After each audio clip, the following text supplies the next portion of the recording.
What's going on, you guys? Quick video. So, it's looking like in the 11th hour, Bill Haney has been granted access into the country of Australia to support his son, Devin Haney. It says this here. The 23-year-old Haney was forced to leave his father behind upon making the trip to Melbourne more than 2 weeks ago. Bill Haney fully intended to travel with his son, only to learn at the time that his visa status was not yet approved. His application was held up due to a review of his drug conviction from nearly 30 years ago, from which he served more than a year in prison. Australia visa rules states that felons who have served 12 months or more in prison are ineligible to qualify for an ETA, Electronic Travel Authority, or e-visitor visa required for short-term visits. Bill Haney stated in advance his past criminal record in hopes of avoiding this scenario, though the issue remained unresolved until late Thursday evening Pacific time.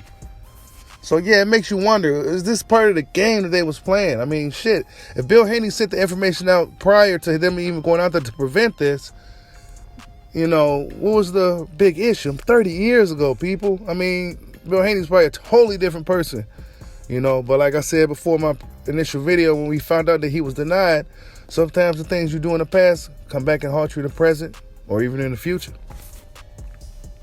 A contingency plan was already in place in the event Bill was unable to make the trip. Yoel Judas, Bill's mentor and close friend of the family, was tapped to lead Haney's corner for the biggest fight of his career to date.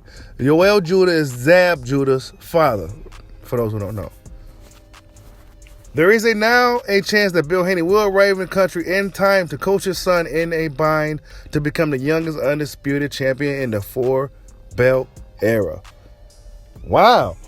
So Devin Haney was hoping, right? If you've been watching the interviews, Devin Haney been hoping, and he got his wish. His father will now be coming out to the country to support him in the biggest moment of his life.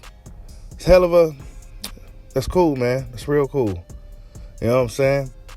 So now what George go do, right? Not to say that I felt that Devin probably would have got the job done regardless, but now he's going to be even more motivated, you know.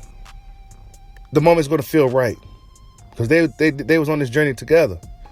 You know what I'm saying? It was looking like it was only going to be Devin that's going to be celebrating that moment. But now they both get to celebrate that moment together. Of course, he has to still get the job done against George Kambosos. It was funny. Somebody yelled at George Kambosos saying, "You're not the champion. You're the underdog," or something like that. It's not looking good out there for George, man. It's not looking too good for George. But yeah, man, that's all I got. Be ready for the next one. Like, subscribe, holla at your boy. Peace out.